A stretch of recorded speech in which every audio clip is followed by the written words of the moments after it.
Hey guys, what's going on? Today I want to talk to you guys about Star Wars The Old Republic. Now, this is a old MMORPG back in, I'm not really sure, but it came out back in, I want to say 2012, 2013. Well, when it first came out, it wasn't the best, and there was a lot of problems, and it was really janky, and I remember because I tried it out when it first came out, and it just wasn't the same, wasn't nowhere near on par with I guess at the time the standard was World of Warcraft, and it was nowhere near on top on like that. It was just like, it felt like just another wannabe or knockoff. But that was then, and this is now, and I feel like they have really turned this game around. This game is exactly what it should have been when it first came out, and I know that's like a big thing to say, and I know a lot of games have that problem, but and that they have done nothing but just improve on the game, and I can definitely feel it from when I started again, because I started playing the game again because I just finished Final Fantasy 14 Endwalker, and if you guys haven't played FF14, I highly recommend that. Maybe I'll make a video for that one day, but I just want to make a video for this game because it's a much more accessible game, and it's free to play as well, so that's a big plus. If you don't have much money, this game is a free to play game. So now I will say there are some downsides to free to play, like a lot of downsides, and that I think the biggest one that I would see, and that's that you don't get to use a bank because you have to. There's like a cargo hold system, which is kind of annoying because you can't use your cargo unless you're subbed. So what's even the point of having it as a free to play player?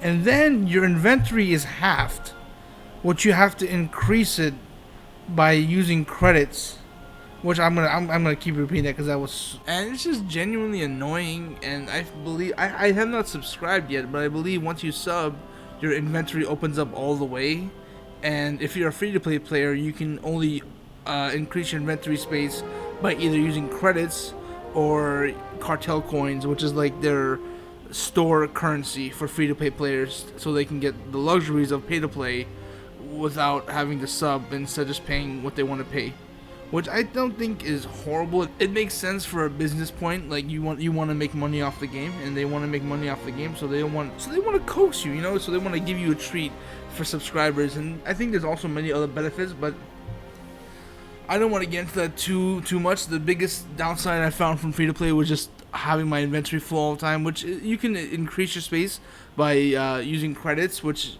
isn't that big of a deal, but at the end of the day, it's still kind of annoying, or at least that was the biggest annoyance I found. So let's just get into like the biggest part, or the story of the game really is like the meat of the game, and it's just great. And I love the choice system it has, because in most games they give you choices just for the option of choices. It doesn't really matter at the end of the day, but this game, it really does matter, and like your choices will influence outcomes later on in the game. And even like you get mail from characters that you helped or screwed over, saying certain things, and like they'll be like, "Oh, thank you so much for helping me. You did a great service. Here's some item," and it'll be like a gift you can give to your companion to raise your companionship. And I'm gonna get into that later, but and I love the choices that you can make, and you can make each character you make feel unique and feel different. So it adds a lot of replayability to the story, which is, I think, one of the biggest things like most MMORPGs or RPGs lack, is replayability. Each character has their own story. So a Jedi Knight has a different story than a Jedi Consular, and a Sith Warrior and a Sith Acolyte have completely different stories as well. And I think that is so cool. And you also have the Gunslinger and Commando, which also have their own stories. From what I tell, apparently Commando and Gunslinger have the best stories, while Sith Warrior also is really good. And Jedi Knight, people don't like it because you're a Mary Sue, but I mean, you're playing a Jedi, of course you're gonna be Mary Sue. I mean, come on, that's good. You're like you're a Jedi.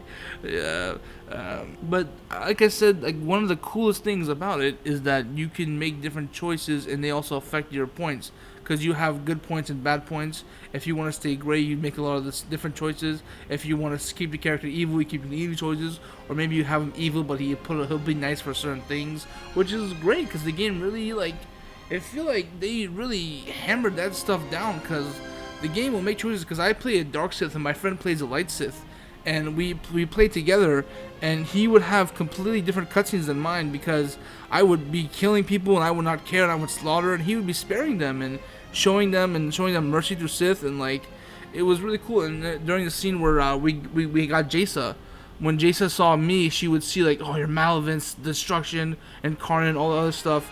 And when he did it for her, when Jaisa saw her, she saw like, oh, your holy mercifulness, compassion, kindness, or something like that. But I thought that was really, really cool, and like just adds, like I said, so much replayability to the story mode, which is awesome for MMO. If you love Star Wars, I mean, that's amazing. There's so much to do. So gameplay is your basic tab fighting game. You click on the opponent, you have your moves. So warriors got their charge, rangers got their. If you play like a Sith mage, you got like all your electric shock moves. I think it's just sorcerer, not Sith mage. But yeah, it's really typical of what you'd expect from an MMORPG, and from one that came out for so long, I feel like they've done nothing but polish the fighting, which you can't really complain about. It feels great. It feels awesome. It feels like a mix between, I want to say, maybe it's a bit redundant, but FF14 and WoW, like it feels like both of those games combined, which I think is awesome. And I feel like this game should, a lot more people should play the game. Again, one of the biggest downsides, I guess, about this game would be it's owned by EA, so you're giving EA money, and fuck EA. But other than that, I can't think of any downsides for the gameplay. Because it's just typical, like you said, it's typical MMO stuff. You could run into some janky stuff, or you could run into some malarkey. But other than that, it's just typical MMORPG gameplay, You got your map, you got your stuff. It can be confusing, especially if you don't know MMOs. But if you for MMO veteran, you should be able to pick it up pretty fast. And it has a pretty good tutorial system, which is very in depth and very nice, and it lets you learn. But if you're like me, you just ignore the tutorial and just do whatever you want. And another thing about gameplay, which is very unique to this game, I would guess, is the companion system. So in this game, in the story mode, you get companions, and each has their own, little stories and all little backstories, and you can get to know them, and it's cool. And of course, in Bioware fashion, if you want, you can romance them, which giggity, but that's up to you. But companions add a depth that just make the game a lot more, I guess. It just adds a new seasoning to the soup, if that makes sense. Because companions are so much are fun to have, and they have their own unique little personalities. Like they'll comment on things. Like I think on my Jedi, I had Kira, and Kira would always comment on how Coruscant is so clean, but the people are so like poor and like stuff like that. And it's cool. It's very nice. It's very nice to have that. It makes the game feel that much more alive. There's also star missions, which I think is fun. It's not star missions. There's also starship missions, which I think is really interesting to add. So it's basically kind of like those old school plane games, if you remember those. Like if you guys ever played like 1942 or 1945, those old school arcade shooting plane games. It's kind of like those, where you use the mouse to shoot down and have to do objectives like escort the ship or do other shit like that. It's pretty interesting, and I'm gonna put this here actually, and I'm gonna show you here. Look at my ship. See how my ship has nothing on it? This is very important, because if you don't make sure your ship is ready for the mission you're about to do, you are going to you're gonna have a really bad time, because your ship is not gonna be prepared. So in order to get better stuff for your ship, you have to find a ship vendor, which is usually at any spaceport. Just go to your map and turn the vendor icon on, and you can just cover over, and it'll show you space vendor or stim vendor. And you want to go to the space vendor and just get whatever upgrades you can afford, and just get those. So it'll just make your life so much easier when you're playing those space missions, because those space missions are a pain in the keister if you don't know what you're doing.